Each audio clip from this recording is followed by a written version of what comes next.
At a conservative estimate, I would say my mum had been a victim probably for 10, maybe 12 years. It's really hard to say.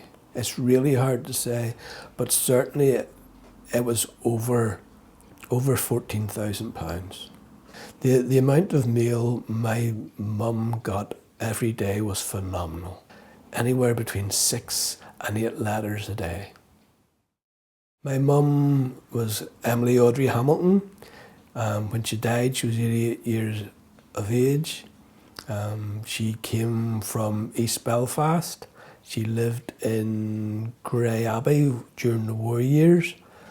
She married Stanley Hamilton. They owned a Treetops Hotel on Park Avenue in Belfast. They had a restaurant boat in Bangor in the middle 70s.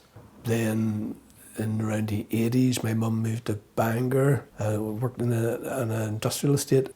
She then moved from where she was living in Bangor to be closer to my sister in Strangford. And that was really the start of my mum's issues.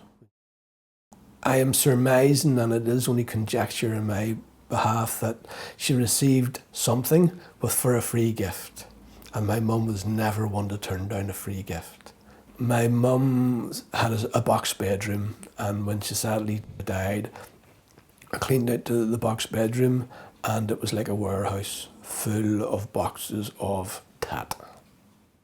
My mum did catalogue shopping, because when we took her out, obviously she didn't want to buy gifts with us there. And she used to sort of send off her bank account details and her sort code. And then when she sent it off to one of the scammers and they emptied her bank account, used to say that you'd been scammed or her account had been hacked.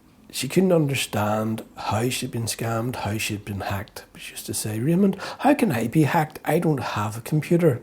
And I had said, "Listen, Mum, it's not that you've got a computer. What you do is you give your bank account details and your sort code and you post them off to people, which is just giving them access to your bank account." We had to change her bank account 4 times, at least 4 times. Now, the bank were very, very good and understanding once they found out that it was a sham company. There was about 6 clairvoyants. Now, these clairvoyants, they just didn't sort of send a letter. They built up a rapport. They talked to you. You wrote back to them. They used the information that you had wrote back. Maybe my mum had asked that my wife has a bad back. Can you ask your druid friends to help? It depended on which scammer. Some were very good and used to send invoices saying that you owe X number of pounds, and it wasn't a great amount, and used to pay that. And then you'd send another one, and then another one. So there was a constant drip, drip, drip. There was the other ones who would go in, get your account details and clear the lot, and you'd never hear them again. There was a vast array of people willing to take advantage of a vulnerable person.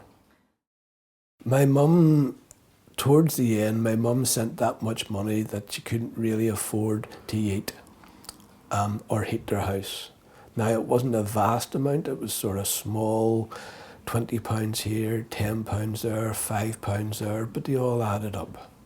Without any doubt, I would say, now I'm not a medical professional, but without any doubt, I would say that the worry, because she couldn't eat, she couldn't heat, she was getting all this mail, she couldn't stop it. It caused her great concern towards the end, because she wasn't, I think she probably started to realise that this couldn't be normal, this wasn't normal.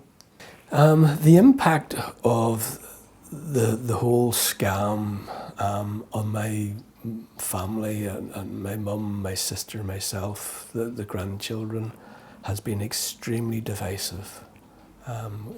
It became a big wall between us that we couldn't talk about. We tried to broach the subject with my mother. Sometimes, depending, she would be open and receptive.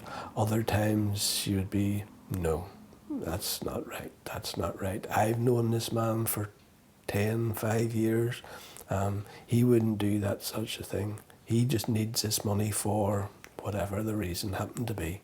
What I would like to see is twofold, basically. From myself taking part in this, I'd like to highlight the problem. I'd like, if there are vulnerable people out there, if your family or your friends are there, to contact someone. I would like to see sort of the statutory agencies, the Royal Mail, the PCSP, the police, all those agencies actually working together. There's bound to be some way that the mail can be intercepted, looked at, and then forwarded on if it's not a scam.